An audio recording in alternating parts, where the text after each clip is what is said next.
We fell asleep in one world and woke up in another.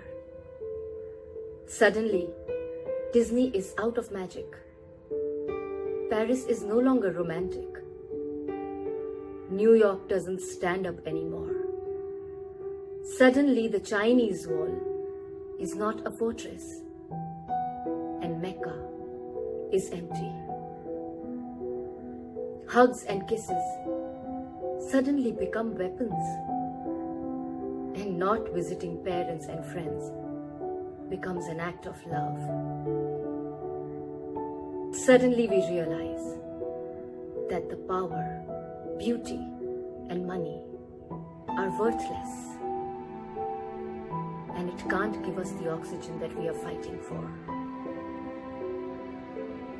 The world continues its life, and it is beautiful. It only puts humans in cages. I think it's sending us a message.